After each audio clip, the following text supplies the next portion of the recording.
Have you ever had a woman nag at you, criticize you, complain constantly? No matter what you do, it's never right. She's always got something to say about it. She always has the last word. Welcome to the Nice Guy Show. I'm your host, Faisal Kokar, and I'm joined by Chuck Chapman and Ari. And we are both the certified No More Mr. Nice Guy coaches, helping you to be successful in love, life, and success. Now, today's topic is all about nagging, how to stop her nagging. And I have a lot of complaints from guys that saying, she's constantly nagging at me. Anything I do, is never right. And all I want is peace in the relationship. Everything I touch is a fault or a problem. Chuck, Ari, have you guys ever had a woman complain at you? Let's start with you, Chuck. Yes, it started with my mom.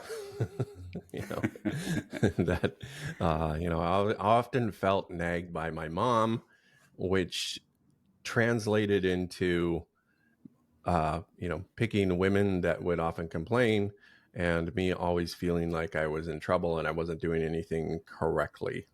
And really worked on that aspect of my life and being able to set boundaries, show up in my masculine energy, and then just like be willing to walk away from the situation if it continues. And I would say, like, my wife, she complains at times, and probably rightly so. I'm not a perfect guy, but I don't think she nags, and I think that that's something that she also is aware of. That I think probably all women who are conscious anyway understand and realize that there is a tendency for them to nag when their need for security isn't being met. So when she's feeling anxious is a good indication that she's feeling anxious about something. So, yep, it's a common theme. Been there, my friend. And yeah. Ari, now you don't look like the kind of guy who would ever get nagged. She wouldn't have anything to say anything about you, would she?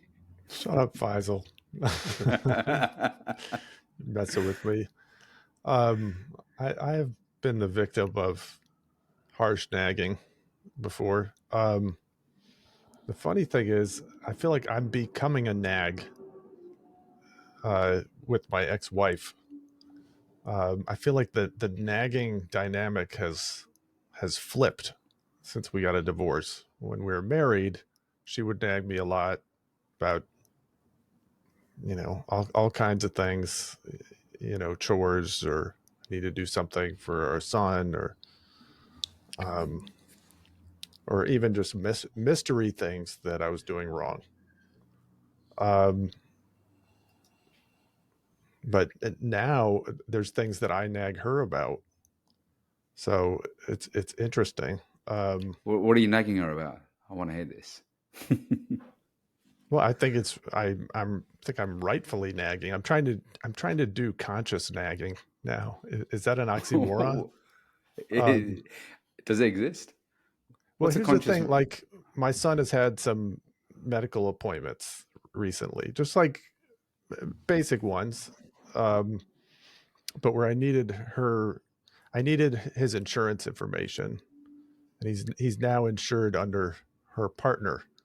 So I can't get that information myself.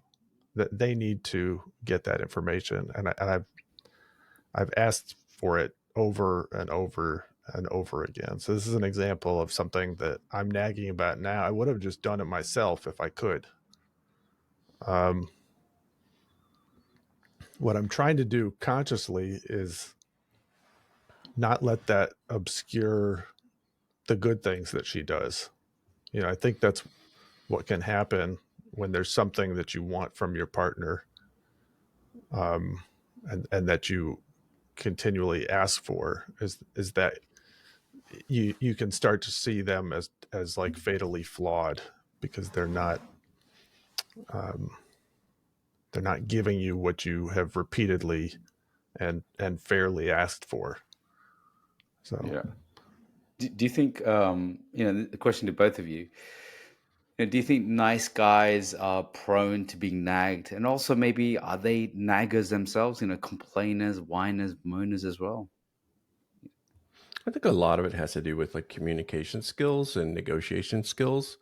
Like you can mitigate a lot of these things, whether it's, you feeling like you're a nag or, with your partner, if you feel like they're a nag, like you can actually have conversations about these things and set boundaries. You can also learn like skill sets to be able to help, get your needs and be able to set boundaries in that. So I think that that's something that it's a skill set that you can actually learn. But I think a lot of nice guys just sort of, relegate themselves to either taking the nag or becoming the nag. And I just think there's a better way of doing that. I Yeah. know it as a nice guy, where I felt like I had a lot of shortcomings and that I had let my wife down a lot in our relationship, that I kind of accepted mistreatment as a result.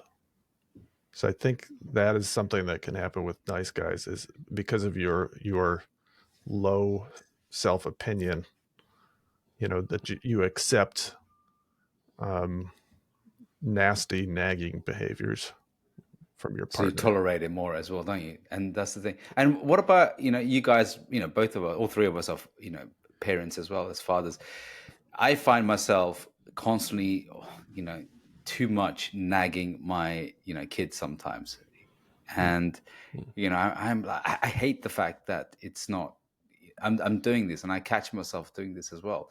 And I notice that when I'm more anxious, that my nagging kind of like goes quite high.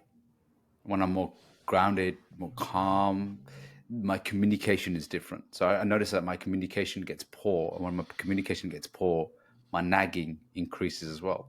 And I realize that there's two types of women that will nag, and the type one and there's a type two. The type It's like diabetes. There's type it's 1 and like it's type like 2. type yeah. I think the type two is the worst one, right? Or is it type two? yeah, I think Anyway, the type two is the toxic nagger, the person that you have in your life, and she's the one who has a lot of fractures, a lot of traumas in our life. And what happens is that she becomes very hypercritical and has unrealistic expectations. And she's the one who's a drama diva. She's disconnected from reality and struggles to accept the world for what it is and how people are, what things are.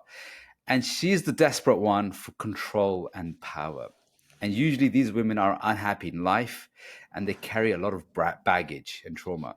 So with these type 2 women, what I've noticed is no matter how you show up as the perfect integrated man, there's always a problem. They always find something wrong, right? So she's the kind of like makes your life a living hell. So when you have that kind of relationship with the type 2, there is nothing that you can do on this one other than exit the relationship. Now, type 1, and this is where I believe that nagging is more like a sign. It's a hey, signal, there's a problem here. And the type 1 I call is that she's signaling you're lacking leadership. She's not feeling safe. You're showing up, and I see this a lot with the guys I work with. Is you're showing up as a boy, and mummy has to tell you off. Pick up your socks, Ari. You know, don't forget, Chuck, you've got a dentist appointment. Do I have to keep reminding you? What have you forgot all the time? Yeah. Stop being lazy. You're being sloppy. I can't trust you. You said you're going to put the garbage out. It's still there. What's going on? Now, for me, the type 1 is the one who's saying you're not sharpened. You're not really carrying out. You're being lazy. And I think those kind of nags are a really good clue for you to, step up, because there's probably not showing up the same way in your relationship. And you probably see that, you've checked out of the relationship, and, you're not doing all the things like you used to do in the beginning of the relationship. You don't have the fun dates. You're like, oh, whatever, let's have Netflix and chill. Your lack of interest in the relationship and being bothered with it. And I think those nags are quite, as Ari said, conscious nags. So type 1, what do you think, guys? I think that there's a difference between a complaint and a criticism. And a complaint is you didn't do something. You left your socks on the floor, right? And the complaint's legitimate. If she's constantly complaining, then there's a good chance that you're not stepping up. Okay, you're acting like a boy, and when you act like a boy, she feels like she has to be your mother. When she feels like she has to be your mother, guess what happens? She no longer has the sexual attraction to you, right? So there's the part of it that's me. Like I have to pick up after myself. I have to be an adult, and I have to be an adult in this relationship. A criticism is an attack on your character. A criticism can be very subtle. Like, instead of you left your socks on the floor, it's you always leave your socks on the floor, or you never pick up after yourself. I And I hate think that. when there's I hate that. Stop that. right, when there's a criticism, that's when you want to set a boundary. It's not okay for you to attack my character. And so there's twofold. A, I need to step up and be an adult. And B, I need to correct her if she is criticizing me, or put a boundary in place if she's criticizing me. So complaint, legit. Yep, I didn't take the garbage out. You're absolutely right. I'll do it right now. Whereas, if you get something like, I'm not your mother, like there's a good indication there that you're acting like a boy. And whenever you act like a boy, guess what's going to happen?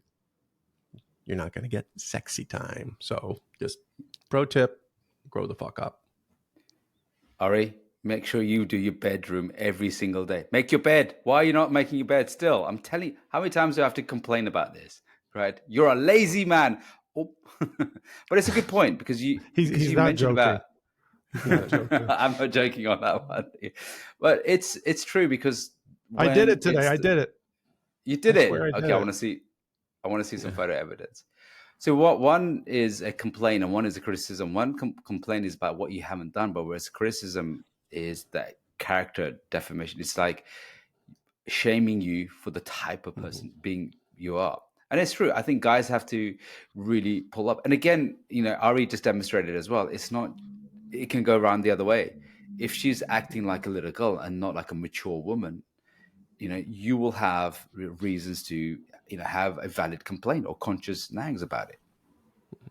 Well, I think Chuck's bringing up an important point about how nags or requests to your partner are delivered, and a lot of people lack those communication skills, or they're not conscious about their communication. That's something that drove me crazy when I was married, was just whenever she talked about me in absolutes, like you always do this, you never do this.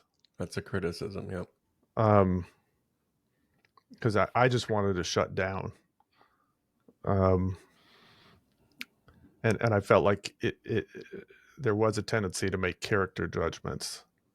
So I think, that's a skill, whether you're a man or a woman, is to try to be real specific when you're making requests.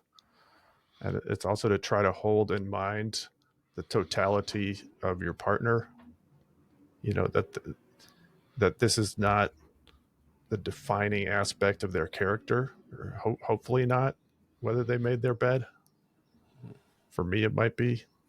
In the beginning of have you ever noticed in the beginning of dating as well that these nags and these complaints and criticism show up as well? And I've experienced this as well.